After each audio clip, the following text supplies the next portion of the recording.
careful shooting back. You shoot straight.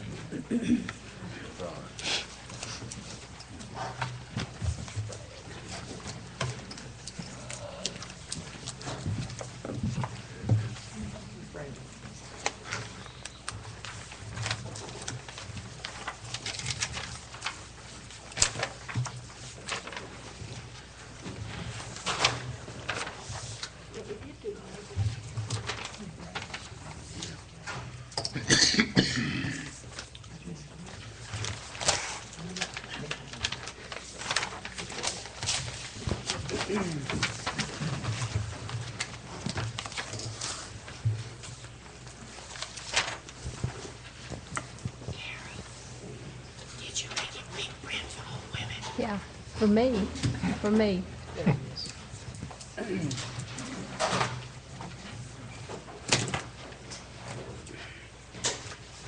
Okay, could we all stand, please, and call the meeting to order? Brad, would you like to come up and do the invocation, please? I know you just got here. You need to get your thoughts together. And Alderman Webster will do the pledge. Let's pray. Our most gracious Heavenly Father, we thank you for this day that you've given us, and we thank you for the gift of life. We thank you for this community, and we ask that you would bless this board as they conduct their business today, that they would act in the best interest of the citizens, and most of all, do things that are pleasing to you. And these things we ask in Jesus' name. Amen. Amen. I pledge allegiance to the flag of the United States of America and to the republic for which it stands, one nation, under God, indivisible, with liberty and justice for all.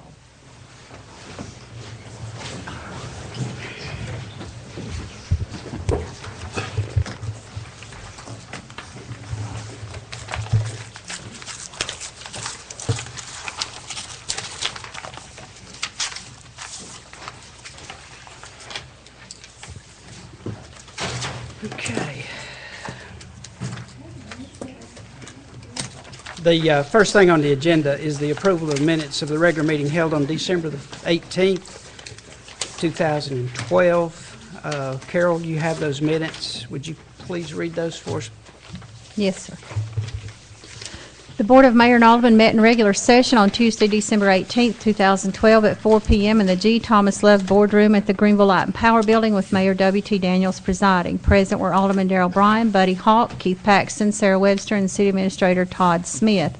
Motion by Alderman Webster, seconded by Alderman Paxton to approve minutes of regular meeting held on December 4, 2012. Motion passed unanimously. Mayor Daniels recognized youth leadership class participants in attendance.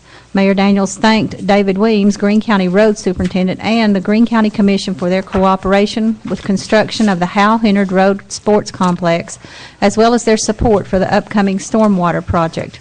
The Greene County Commission passed a resolution December 17th to enter into an agreement to assist the town with the upgrades.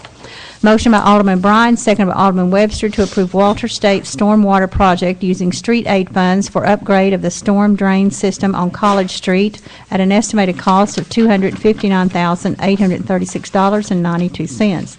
Discussion of bid requirements and use of governmental employee labor for the project was held. Motion passed unanimously. Motion by Alderman Bryan, seconded by Alderman Webster to approve a resolution requesting the General Assembly to amend TCA 12-8-101I to allow or permit a local government who owns and operates a hot mix asphalt plant or facility to sell hot mix asphalt to municipalities and other entities, departments, or agencies of county government, all within the county where the hot mix asphalt plant or facility is located. Bid procedures were discussed. Motion carried with Alderman Bryan, Hawk, and Webster voting for, Alderman Paxton voting no. Discussion of fiscal year 2014 budget and function of the Budget and Finance Committee.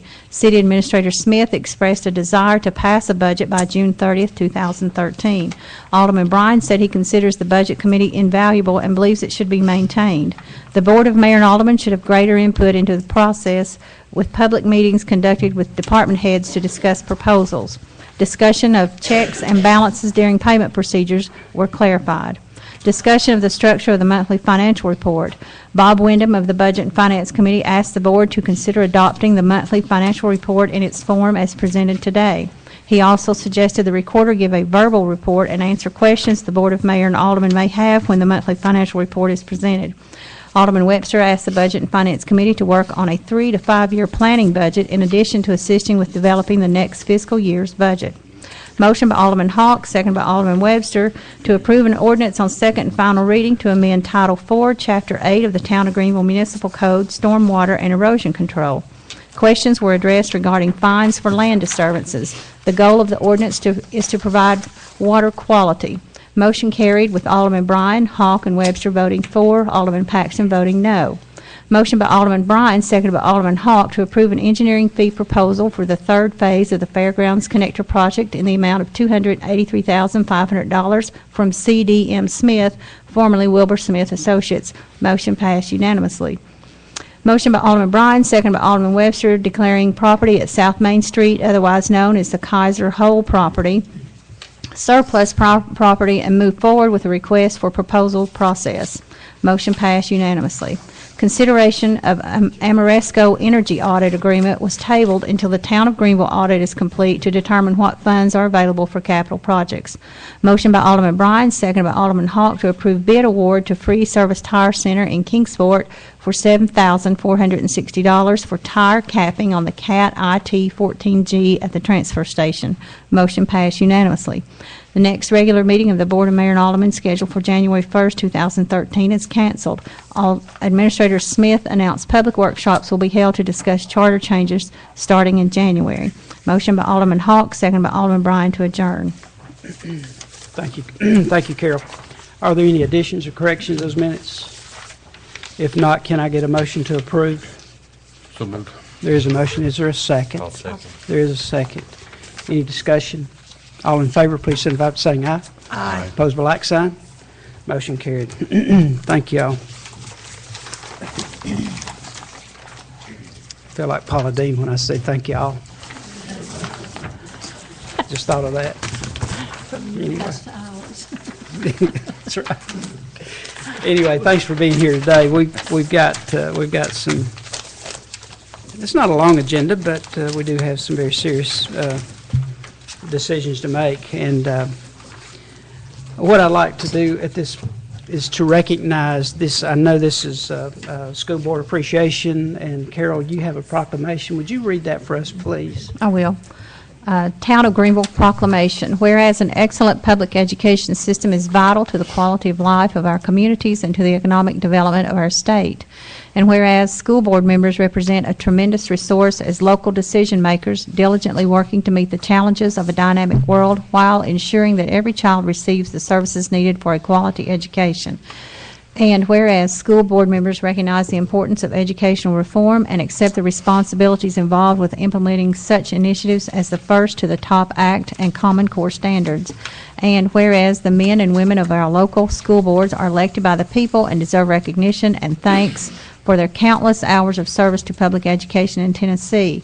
Now, therefore, I, W.T. Daniels, Mayor of Greenville, Tennessee, do hereby proclaim the week of January 27th through February the 2nd, 2013, School Board Appreciation Week in Tennessee, and encourage all citizens to join me in this worthy observance. Thank you, Carol. We don't. We need no board action for that. We just want to recognize and thank our school system, certainly our school board.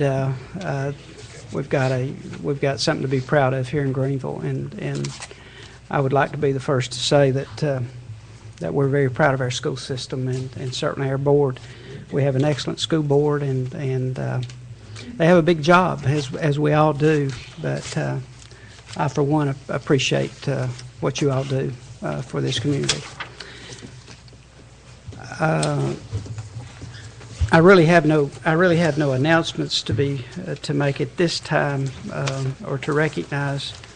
What we're going to do is just get right into the agenda, and I think that's what we're all here for today, or one of the items that's very important, and that is item number 5: consideration of Greenville school security options. We've had many meetings about this, and I know Chief Cannon and Dr. Stroud and myself, and certainly Todd Smith, our administrator, we've met, and we decided you kind of saw us in action on January the 2nd. We met and we come up with we wanted the kids, when they come back to school, and the parents to feel comfortable.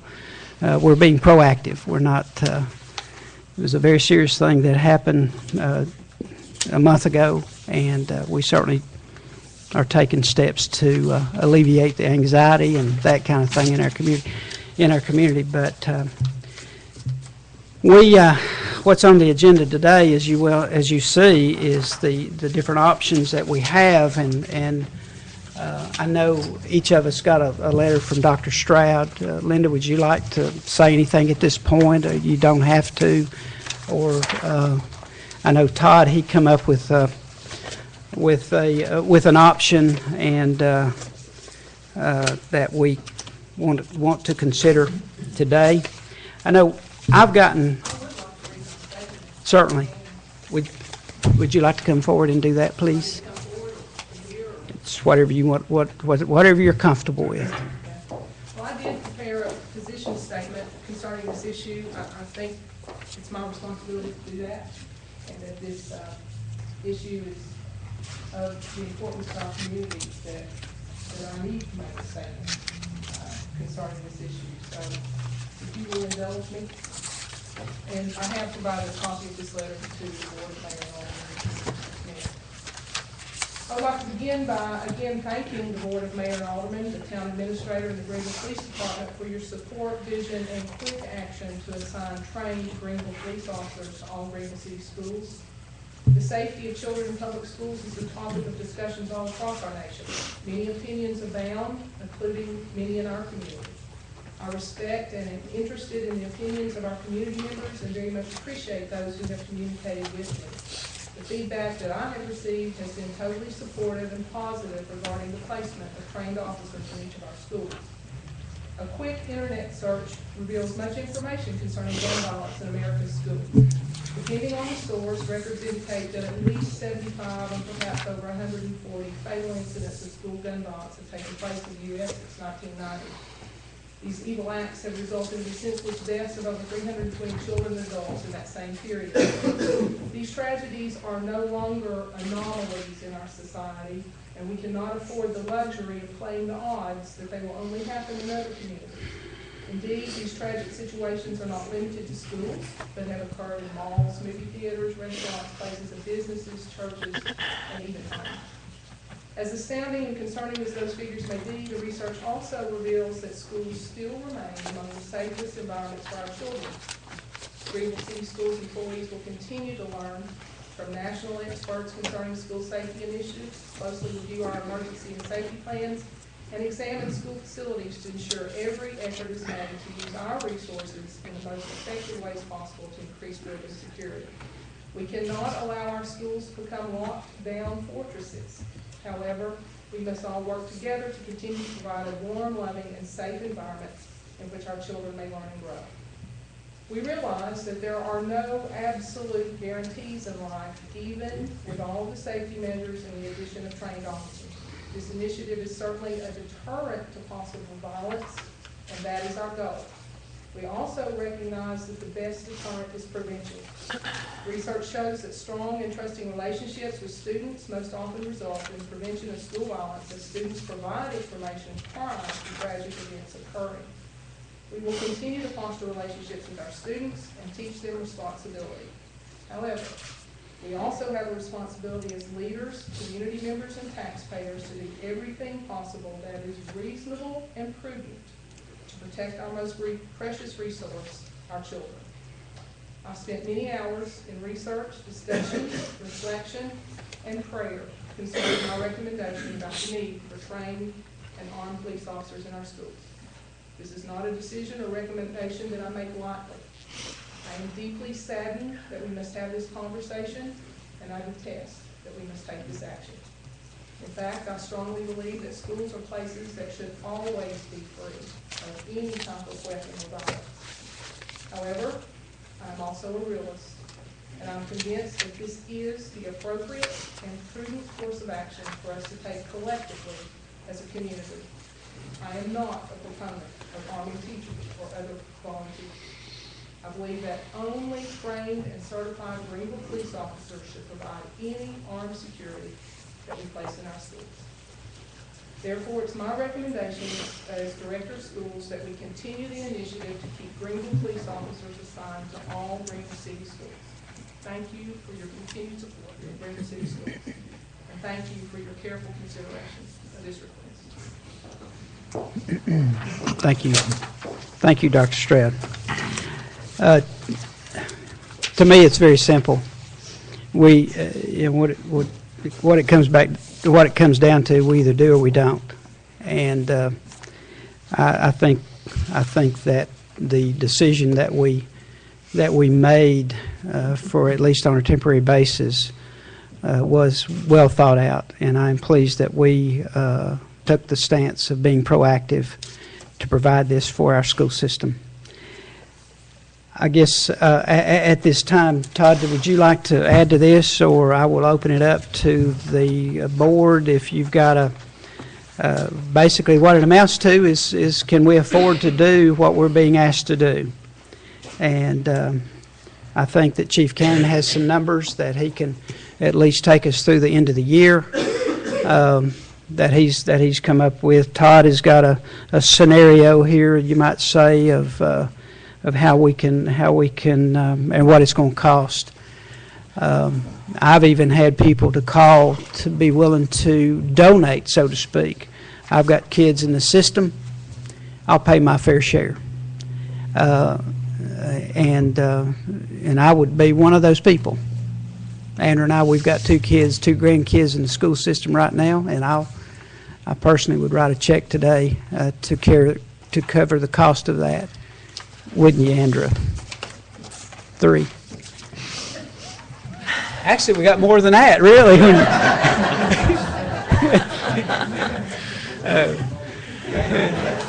She takes pleasure in correcting me. But anyway, so I'll open it up to the board. I know those are the issues, so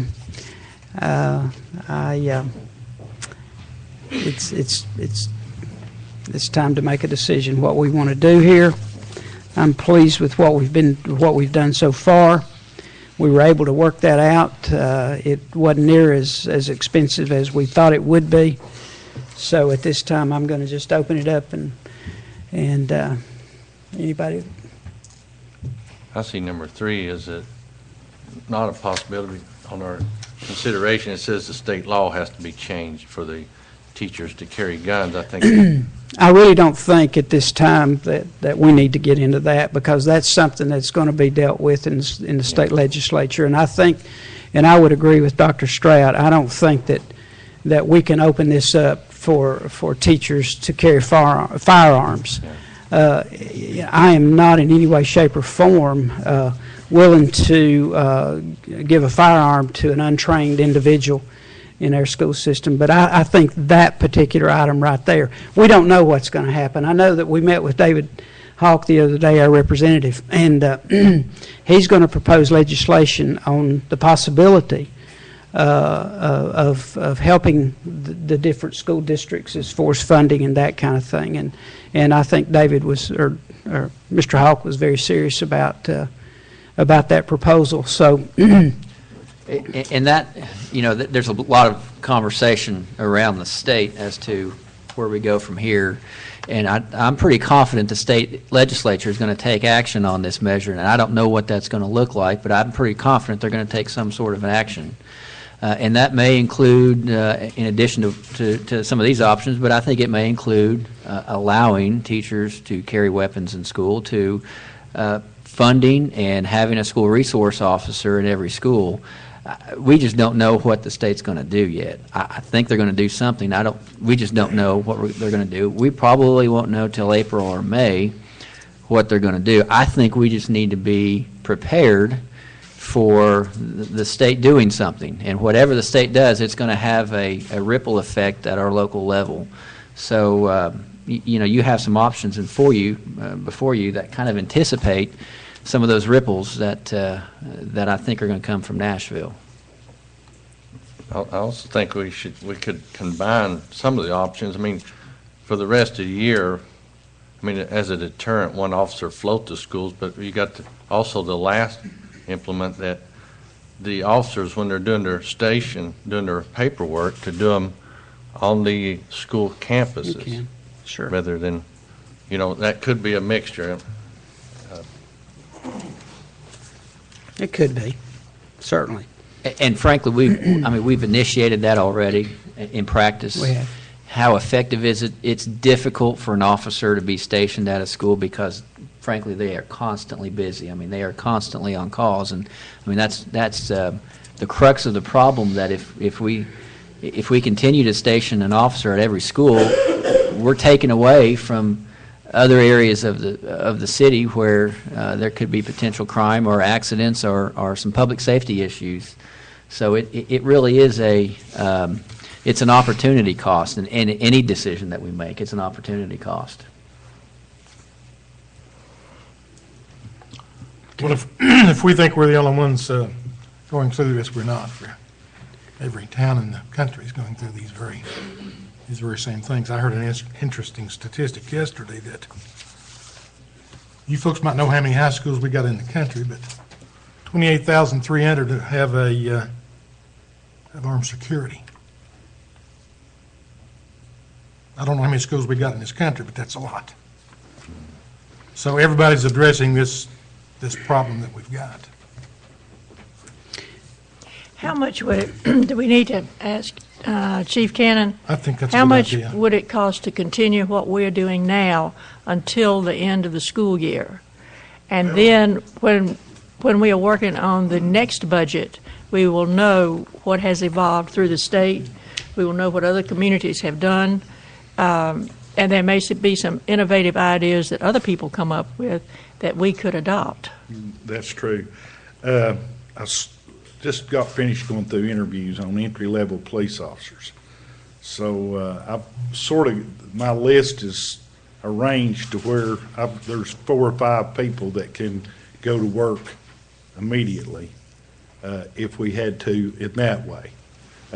One is a certified police officer, and the other 3 or 4 are auxiliary police officers. We've talked with the state. The state says that we can go ahead and put them to work, the auxiliary, and as long as we get them into the academy within 6 months. So that means we could put them in the school in the summer, when school's out, if you wanted to go that route.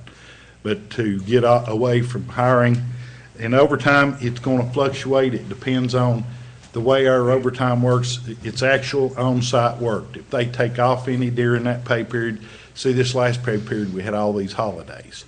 And so this past week cost us not what I thought it would cost because we had a lot of people off. We just paid straight overtime instead of time and a half overtime, and it was about $3,600 this past week. So, I mean, it will fluctuate according to when they're off and when they're working, how many's off. It can range up as high as around $5,000 a week, if they're all in time and a half. What they would do is, I have told them that any other overtime they work, they're to take that off, but while they're in the schools, they will be compensated for it, but it would be either at the rate of straight time or at time.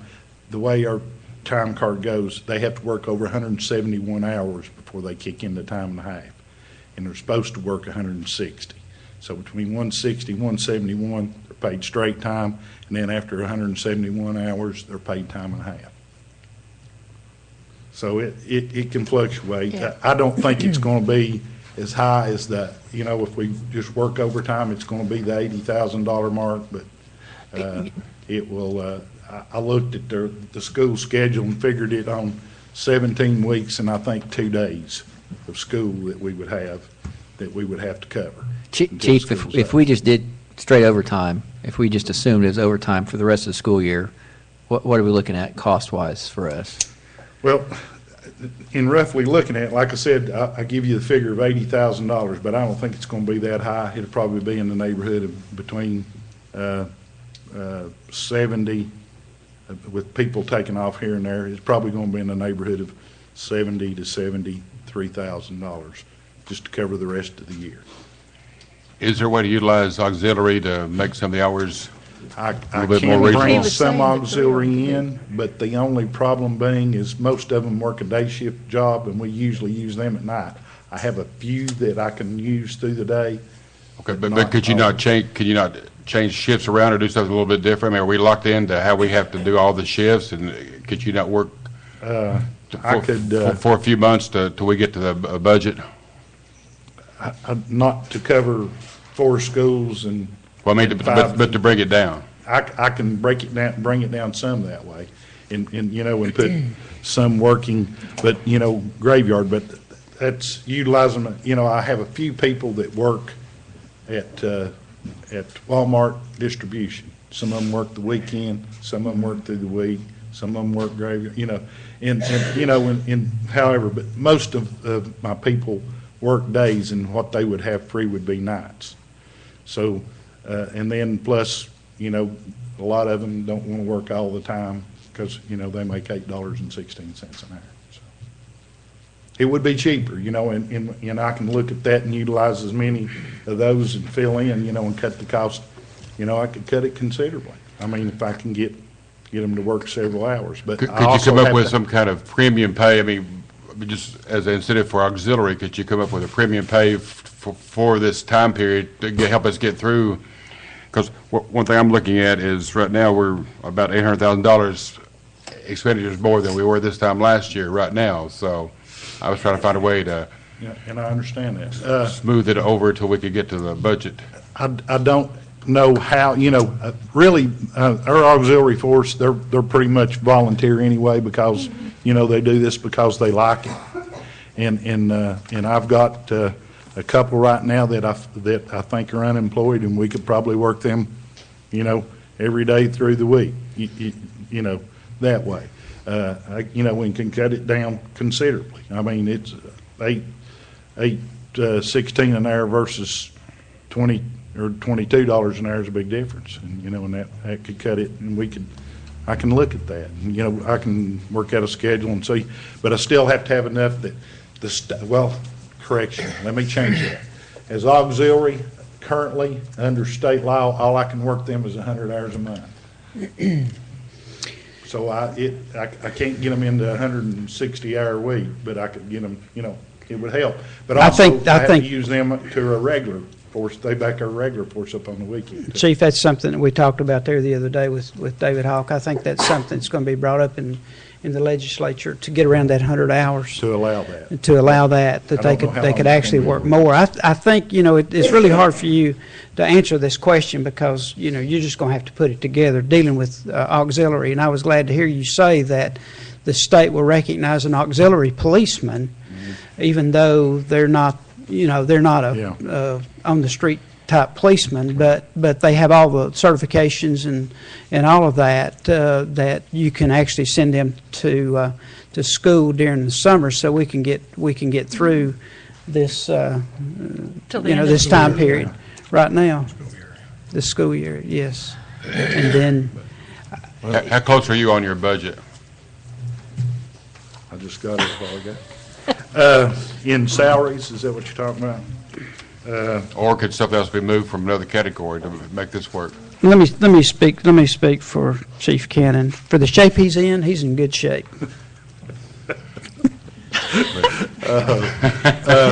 Personally, or what we No. I'm talking. If y'all would just take time to look at the budget that we just handed out, or the numbers there,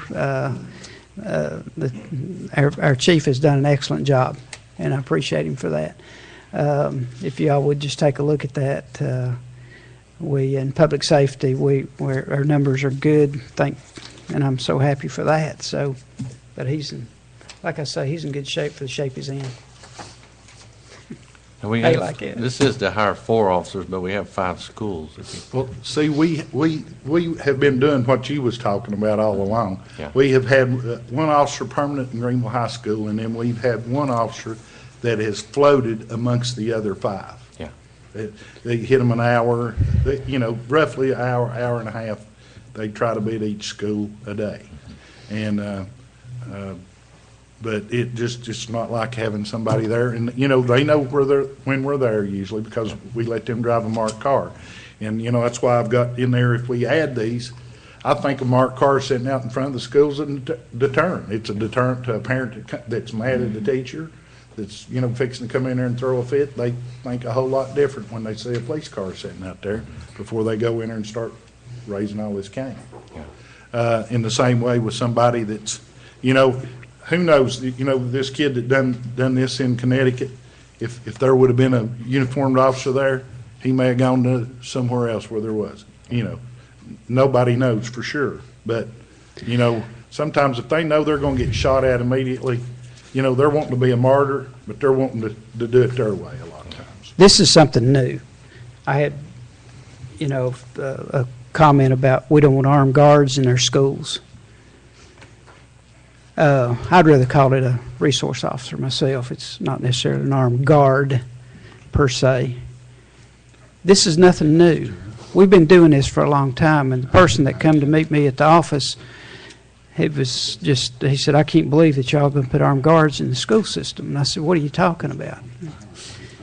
He explained further. I said, we've been doing this for 4 or 5 years. Did you not know that? And we've got another officer on a rotating basis that go to the other schools that we have. In the counties, they've had resource officers at their high schools, 4 of them. In the county, well, I didn't know that. I said, all we're talking about doing is beefing up what we've been doing. And another thing, too, and that we've talked about is retrofitting the facilities. And Dr. Stroud and I, we've talked a lot about that, and I think that's part of it. Is it perfect? No, it'll never be perfect. If anybody says it's perfect, it will never be perfect. There's no guarantees out there. But we're trying our best to do what you know, within our means of providing this. If I'm reading the budget correctly, I guess that's part of my job. Yes. It appears that public safety is actually down some. And I was asking Todd, he thinks it's probably the fire department. It's possible that we could move some money from one department to the other and not have any effect and get through this few months, make it work and be a win-win and not even go over the budget at all. Let me ask you a question. Okay. Is there a possibility that the officers, whatever WT wants to call them, in the schools could be trained or would be trained to deal with situations like Newtown? I know I saw a very disturbing TV presentation from some of the first responders that went into the school, and they were not any way prepared for what they saw. And I think, you know, this is going to be a different class or trained group of people, or should be, in the event that some incident came up, that they would be psychologically prepared, you know, and trained to deal with what they saw. I don't think you can psychologically prepare anybody to see a that. 6-year-old kid shot to death. I just don't Yeah. think you can do that. But these first responders they just said they went numb. Oh, it wipes them out. Yeah. And I'm, you know, I know a guy that I went to school with that was in Oklahoma when they blowed up the building in Oklahoma, and he drug a kid out from that daycare there, and the kid died in his arms. He was toast. He was no good from that point on. This was is just hit running. Right. This is a little different subject, but frankly, our police officers see that on a recurring basis Yeah. as it is. I mean, they see some things. I know this something happened a It few weeks bothers them. ago of a young child passing away that our officers respond to. And it's not an easy thing to deal with. And, you know, this is a little off subject, but at some point we probably ought to think about how, you know, how our officers, police and fire especially, deal with pretty traumatic situations they deal with on a regular basis. It's, Well, when I asked you about it, you were telling me that and I said something about the fire department, because they are first responders, and if they could work with the police, and you said that there's I don't remember what you called it, a group of the fire department that goes when the SWAT team goes into a place. Maybe we could coordinate things like this these are things that I think we need, if we can cover what we're doing until the end of the school year, some of these things will work themselves out by what other people do and what the state does. I hadn't thought about that, but if the fire chief, but the only thing about it is now, when we go start pulling, from the fire chief's people, he has 3 men that He are has to have a certified certain auxiliary number. officers. They are SWAT people, they are medics, and they are also certified auxiliary police officers. They've had every bit of training that my auxiliary officers have. We've done that so they could carry guns. Yeah. But the only thing about it is when they're working for the police department, I mean, it's the same, they're working for the city, they'd have to be paid over. I had a, Over their hours. But we may have some of these people that we can coordinate so that we wouldn't have to bring in the additional numbers that you're Yeah. talking about. can we look at voting on temporary, doing it up to $40,000, and when that runs out, we come back and see about extending it? I mean, the budget ought to be set by then. Let me ask one more question, since Dr. Stroud is here, and I don't know the answer to this, or Nicole, either one. Is there any money that the school system could allocate to help with this, to get through I don't know what kind of shape you're in either, but We're reprioritizing the money that we had committed to, we passed a deficit budget of $500,000, and then when the tax increase came, we recommitted that to facility maintenance, capital outlay, roofs, HVAC, electrical, all that. So we're reprioritizing those now to include safety upgrades. We're recommending significant spending next week at our board meeting for the doors. We're looking at, we call solid body locks for our classroom doors to allow teachers to lock the door from the inside with the key. Right now, a teacher has to physically step outside into the hall with the key to lock a classroom door. And those locks cost anywhere from $250 to $500 per door. So the school system is committed to put our resources into making decisions about safety within our buildings. Okay. Give me a number. Number for what? What Which it's gonna- number? What it's going to take. What it's going to take. I mean, are you wanting to Tell do me, it tell me, on tell a me. temporary basis or a full-time basis? No, I mean- I'm talking about a full-time basis till the end of the year. Oh, just till the end of the year. Till the end of the year, yeah. If Till the end of the we year. do it with regular patrol officers, or if we add auxiliary in, it's going to fluctuate. It just depends on how many Okay. auxiliary I can get. Can you do it for $57,000? If I can get what enough what date are you auxiliary. using? May the 20th, or whatever that date that is, or? Yeah, that's the way, I figured it for. 17 weeks and 2 Start days. of the year, I figured it for 17. Right. I think Right. there was about 17 weeks and 2 days. 2 days. But we might have snow days. Well, They wouldn't have to snow days, They go. wouldn't have to work. So they wouldn't have- They'll listen to the radio like the They got rain students. days now. I don't want to throw a monkey wrench into anything, but I have another issue with some things, and since we have the high school principal here, middle school, everybody's represented, some issues I have seen are issues after school. There's a lot of people, it appears to me that there's more chance of having some major issues after school than during school because the schools are wide open. And I don't know what you do about some I of that. had an officer that came up to me and he said, if we get school resource officers full-time for all the schools, his suggestion is that we work a little later in the afternoon because they have so many after-school programs. I was going to say that we need to factor that in comp somehow. time, and then let them take that comp time when school's out for breaks. Yeah. Which was not a bad idea. That is a good idea. Such as ball games, dances, anything like that, we pay Or auxiliary Smells there, yeah. all of Yeah. our evening. But I guess what I was alluding to is like till 4:30, whatever time till Patrick leaves or whatever. I mean, there's those schools are wide open. There's times that to me there'd be more danger sometimes there than others And if it there's could somebody be, to. that's why Tim Ward, my SWAT commander, come up and said, he said, Chief, do you realize how late they're there? Said, we could let that officer work an hour over each day and accumulate that as comp time. I think you'll look at that if you're going to do that. Which was not a very, which was a very good idea. I'm sure the school officials would feel a lot better. Well, I mean, if we're going to protect them, we need to protect them. Amen. It's just a matter, Okay. Well, I guess based on Again, I'm looking at the budget issue. I'm not sure you come up with a dollar figure. Either we need to give him permission to do it up until that date, and then give a report monthly, and then put it in Chief Cannon's hands that he's going to do everything he can to keep it as low as he possibly can. And then if something else in the budget, we can move something else around, I think. If we do it till the end of the school year, We should have a better feel for it. we will know a lot more than we know right now. We, as citizens, because of what happened in Newtown, we are still numb too, not whether you're a parent or not a parent or a grandparent or not a grandparent. I think until the legislature gets whatever they're going to do done, until other communities and this community has discussions about what we need to do and how we can do it, I don't know what retrofitting you need in the schools. Do we have panic buttons in every school room? Prioritize what's reasonable Yeah. against the funding you have. It's the same discussion. You can't become locked down 100% focuses, but we have to look at what can we afford and what's reasonable. Right.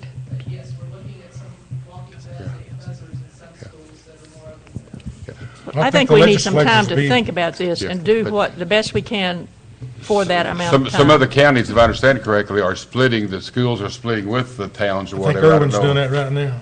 Who did that? Irwin. Yeah, okay. So Okay, all righty. We just need to, see what okay. options there are, I guess. Well, since we can't get a number here, if we leave it up to Chief Cannon, that's kind of dangerous. But anyway, I think the number, I'm not as tight as some people, but I think the number you threw out was $73,000. I heard that. now that was with regular officers. If I start using auxiliary, Okay. I can probably come down from that number. We need to prepare for worst case scenario. I Okay, think. let's. I can do it for let's- $73,000. Okay, so thank you, sir. Thank you, sir. Okay, we're going to say 73,000, not to exceed 73,000, or you come back to the board. No. Okay, is there I'll anybody? make that that- motion. I second that motion. Okay, there is a motion and a second. Yeah. Can I, go ahead. My discussion would be that we probably just need to move it out of fund balance and not have to worry, if we're going to do it that way, and not have to worry about another department at this stage. Well, the state legislature will be through the end of April, I'm assuming so. They will. I would assume it'd be. Yeah, that'll give us a better handle on things. So Next anyway, year, yeah. if no more discussion, all in favor, please signify by saying aye. Aye. Opposed, by like sign.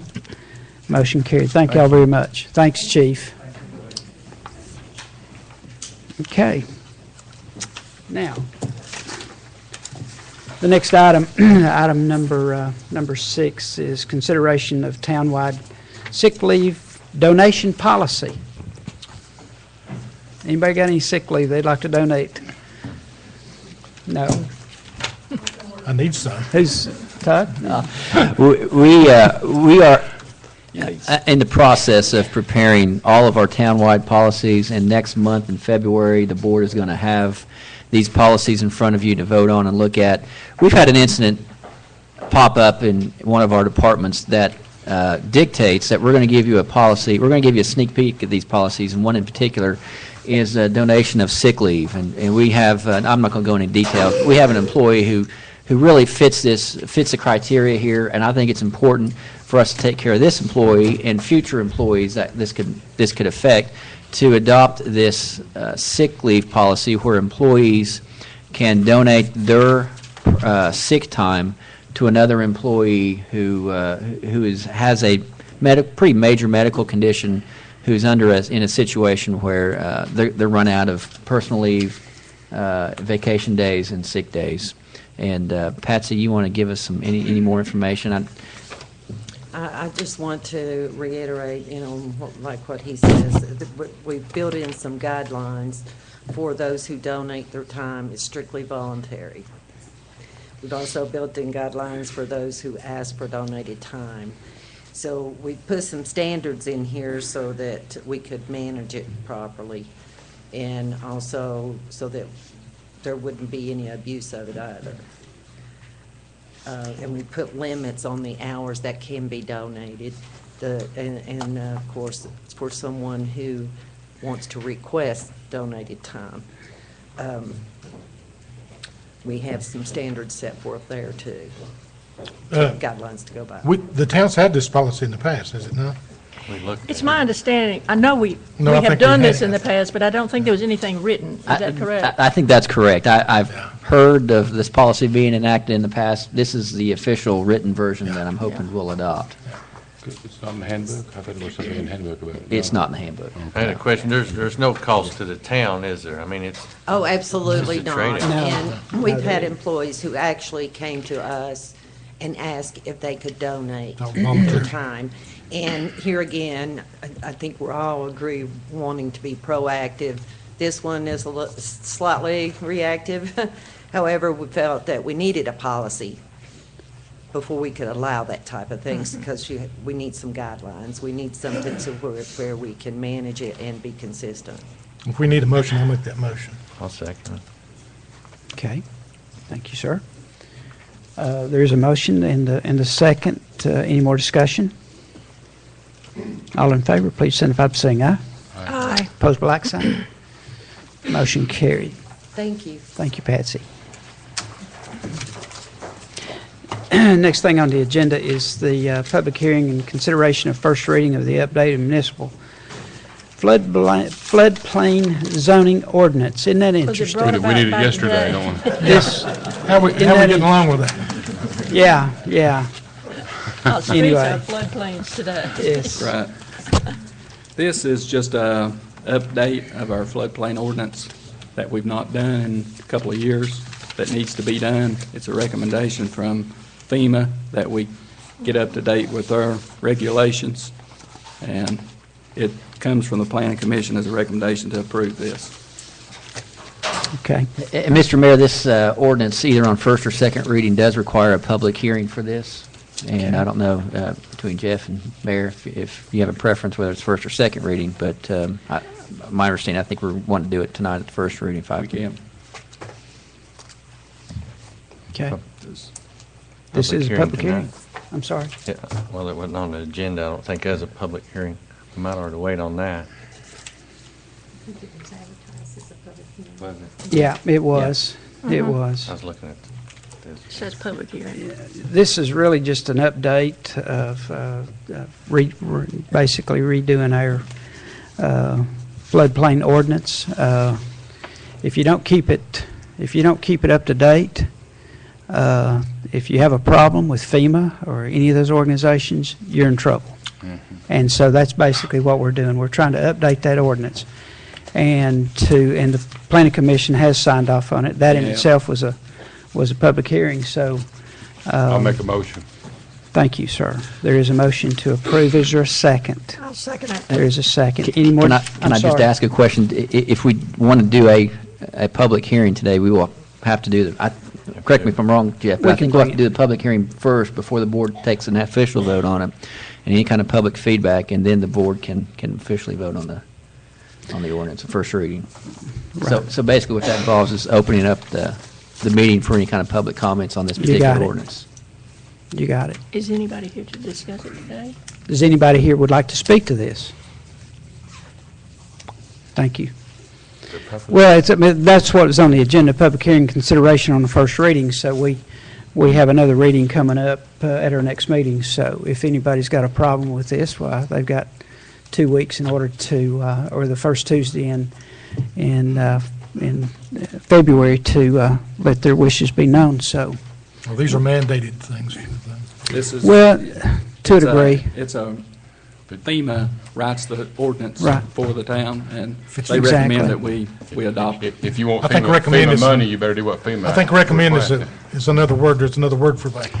Yeah, right. We've talked about this before. Request is a little light, but- Yeah. And it's interesting that we've had a monsoon out there that we have some issues, and this is one of the things that we've talked about before. Jeff, correct me if I'm wrong, but the importance of people not mowing their grass into the streets to stop up the stormwater.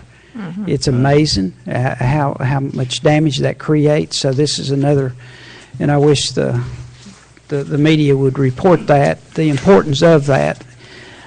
We even passed, if y'all will remember, just a meeting or two ago, where we can actually put a little teeth in that, where we could literally go out and issue tickets for that or citations. So anyway, there is a motion and a second to approve. I had two questions. One of them, page 6, is talking about manufactured homes, but it's been put in here, recreation vehicles, once they've been on a site for 180 consecutive days or longer. Can you explain it? I know we have, we're coexisting with Kinzer Park with the city and county, and we've got campers out there longer than that, and then the campers that's in people's, just in their driveway. Does this represent that any at all? This ordinance was written by FEMA. As far as their standards, I don't know the answer to that. Jeff, that particular question about Kinzer Park wouldn't apply because it is not within the city limits of Greenville. That's right. I knew it was a joint venture, and I'm just making sure. No, it wouldn't it apply. doesn't have anything to do with anything in the county, regardless if it's a joint venture or not. This is a city ordinance. If you update the ordinance, you have to accept the ordinance as it is. Sure. You cannot change anything in this Exactly. ordinance. But we might, You can add to it, but you cannot take anything away from it. Do we And- need to And add- everything in this ordinance was written by FEMA. do we need to add to that? Because it's saying recreation vehicle, it's not saying, some people might be living in them in their yard, or behind the building, but some people keep the recreation vehicles behind their house so they can go camping. But, this says 180 consecutive days. We might ought to look into that by the next meeting to make sure that, Okay. that Well, if you- actually, if they're in that floodplain ordinance and they have a recreation vehicle, at a residence Yeah. or at a business, then they would have to meet the requirements of FEMA yeah. under this. I mean, if they're just storing it in their driveway. If they're just storing it, it's still in the floodplain ordinance, they'd still be required to meet all the requirements of FEMA. Wonder if we could add to it if it's just for their personal use and they're not living in it. Add to it where, people don't have to get rid of their campers. That's, in their backyard, just sitting, like waiting around to go camping. They're not living in it. But Well, what you would get into on that is insurance, trying to collect on insurance. If you didn't meet these requirements that FEMA set in place, then they wouldn't collect any insurance money on it. because there was If they another, don't meet every requirement. there was another section about building a facility. You could store your cars in that facility. I lost it a while ago, but something about storing your cars in a floodplain facility. That building would have to meet all the requirements of FEMA. That means the venting in the building, the doors, it would have to meet all the requirements that FEMA sets But they for a could- building in a floodplain, even though you are storing a vehicle in it. It would still have to meet those But they requirements. can't store a manufactured home. They can store the truck that pulls the camper, well, this is down here, I'm sorry, the recreation vehicle. They can store the truck that pulls it, but they can't store the recreational vehicle based upon this. I don't know if it's something we can look into, but it just, It's up to the board. We can add to it, but it's just left up to the I went to the board. Amish We just can't take community, and anything away from it. they store all their campers in a barn. I was really intrigued If- that they if had campers. I'm no expert on floodplains, but if you store your vehicle inside that building, that facility that was built to FEMA standards, then It's covered. that should be covered. It should. Except for the recreational vehicles. It's excluded for this one reason on page 6. Okay. Pop-up campers and all the campers. And then the page 13, the entire structure. Let me make sure.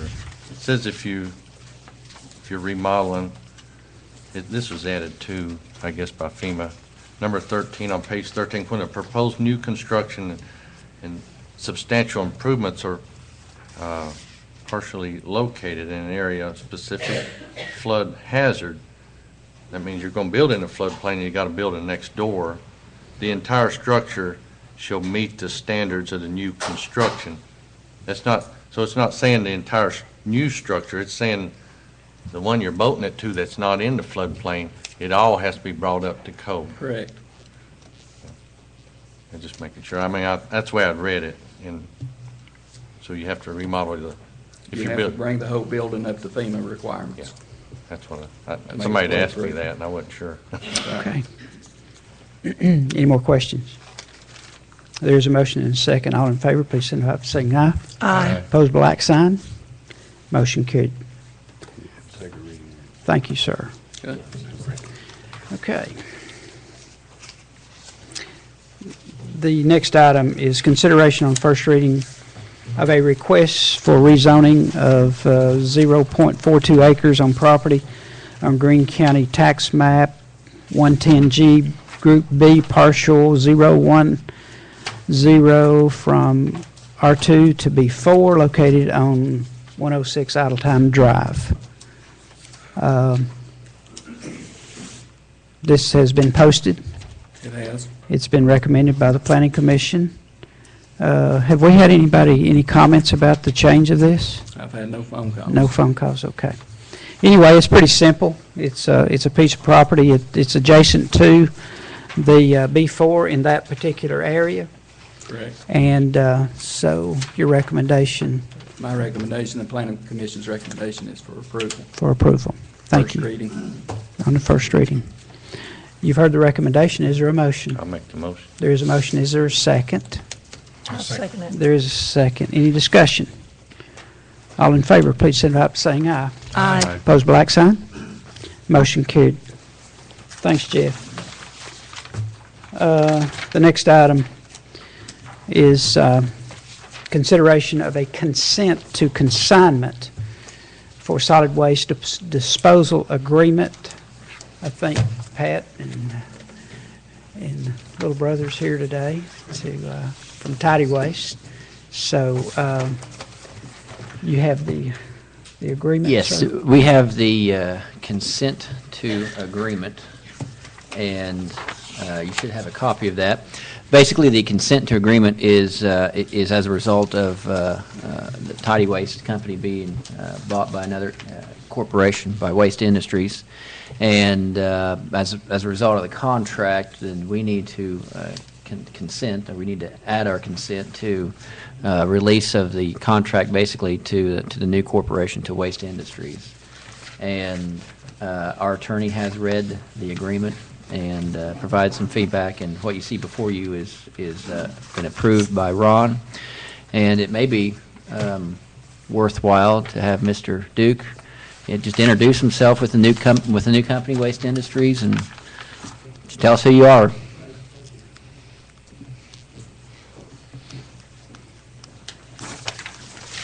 Thank you, Mr. Smith. Thank you very much for the opportunity to be with you today. I'm David Duke. I'm the Government Municipal Contract Manager for Waste Industries. We're a 42-year-old company. We were founded in Raleigh, North Carolina, operate in 7 states, Tennessee, the Carolinas, Virginia, Maryland, and Delaware. And we've been in the Tennessee market since about 2003. We have a substantial presence in Nashville as well as Clarksville. We have a small operation in Decatur County, Tennessee, and we're excited about this opportunity. Tidy is a great company. They've had a great management structure in place. They've had great leadership, and our intention is to build upon what they have already established and continue providing that level of service. We would appreciate, on behalf of Waste Industries, if you would consider this assignment to our company. We do have a lot of experience in working with municipalities. We have over 280 municipal government contracts. We provide a variety of services to municipalities, county entities, universities, public school systems. And like I said, we are excited to be here. We've been wanting to expand our presence in Tennessee, and to get into the eastern part of the state it's been a great opportunity for us.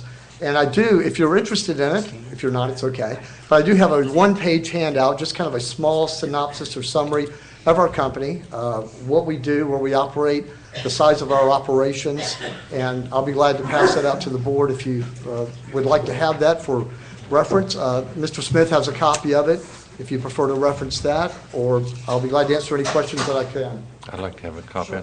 Yes, sir.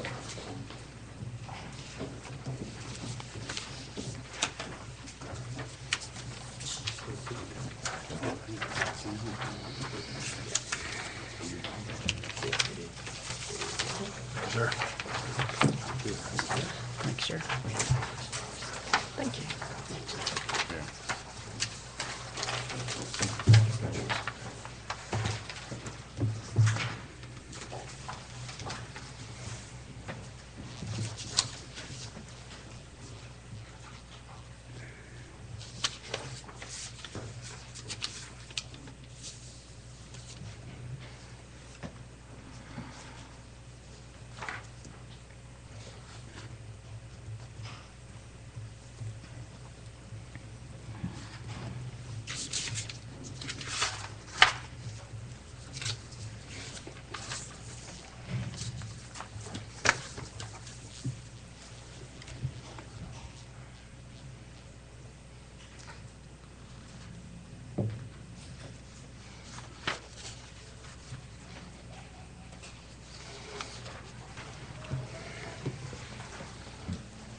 county has to approve this also?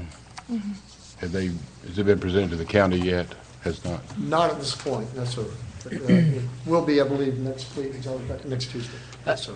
The county has looked at the proposed agreement, and I've shared that with the county and Roger Woolsey, the county attorney, and we wanted to make sure that we both agree to this. In other words, the city and county agree to the exact same verbiage in the agreement. I think that's really important, and what we've got is agreement that I think the county is comfortable with. Did it need to go, or did it go before the solid waste board? It doesn't to the extent that our contract with Waste Industries and the previous contract with Tidy Waste has been with the city and county.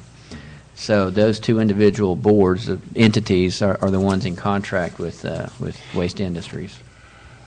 I assume that you inherit the contracts and everything goes forward as is Yes, sir. throughout the contract period? That is correct, yes, sir.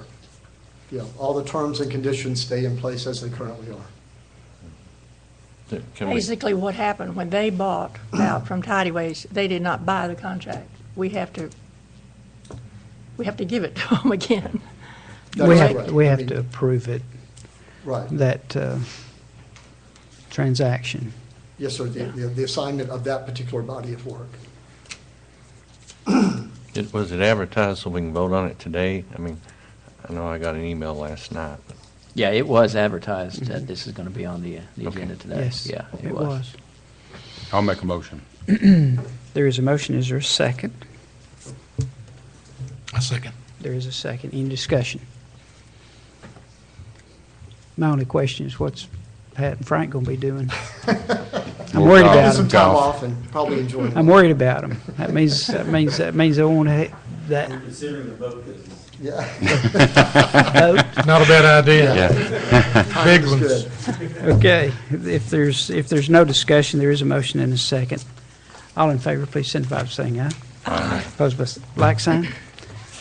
Motion carried. Thank you very much. Thank you, Appreciate sir. your time.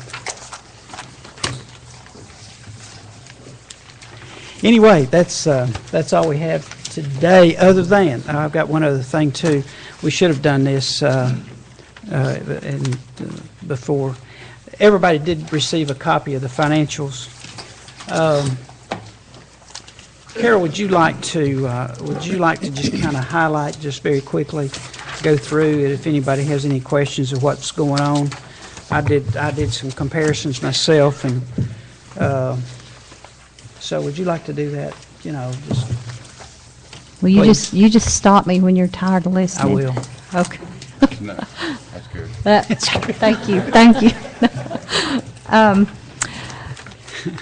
The year-to-date actual is, of course, unaudited.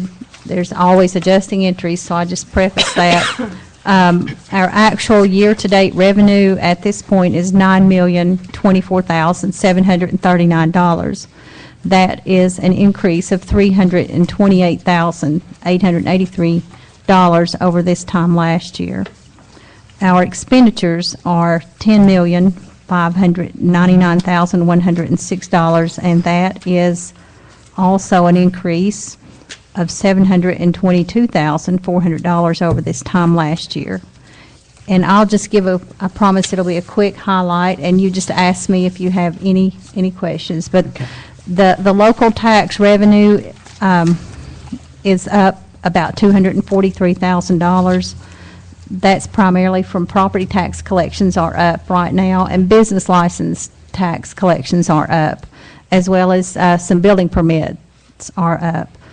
Our local sales tax is down, as well as the TV cable franchise. The state revenue is up around $50,000, and that is from the hall income tax is up around $40,000, and some other the other state taxes we receive around $10,000.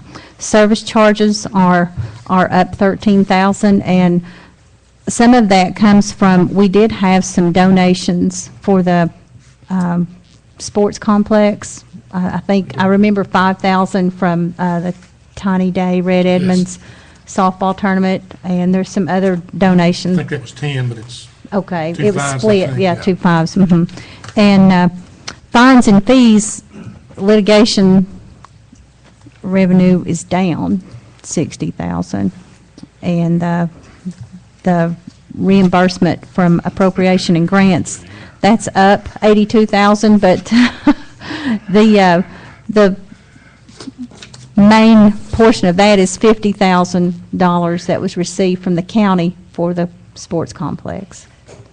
In the expenditures, they were up 722,000, and that is a little misleading because last December of 2011, we did not pay the schools until the 1st of January, so that's 544,000. So that's the majority of that. And also, I think we've already given schools the money for school buses this year, but not the teachers, I think. So, okay, all right. So that's the majority of that. There's other public safety, as we've talked about, is down. Last year, I think we bought some kind of fire vehicle and some equipment and things. And we've not done that this year, and that's the most of that. There are others, and I could go on, and if anybody wants to listen to my numbers, because that's what I like to do. Well, the main thing is explanation. It shows where we're up in revenue, but we're also up in expenditures. But there's a reason for that. There is. And our expenditures are right at 50%, which is where they should be. Our revenues are not quite at 50%, but we just started collecting taxes in October, and the majority of those will be collected January and February. Right. Okay. But sales tax being down is concerning. It is. It's my understanding that the school system, that your sales tax is actually up a little bit. There's probably a reason for that because of what's going on in the county, because, you all are able to receive funds from that. It's probably coming from, who knows, Exit 21 or some of the dollar stores that are out there now that weren't there, creating sales tax for the county, and so our school system benefits from that. So that's probably the reason that there is a difference there. So, but anyway, thanks, Carol. You're welcome. Thank you. If there's no more business, can I get a motion to adjourn? I'll make that motion. There is a motion. Is there a second? I'll second. There is a second. Thank you all for being here. We are adjourned.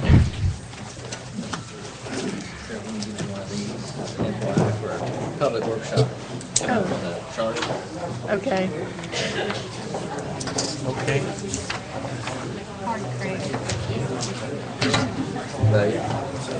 Heads up on it. Mr. Ogle, Thank you. talk to your dad. Thank you for being here. Thank you very much.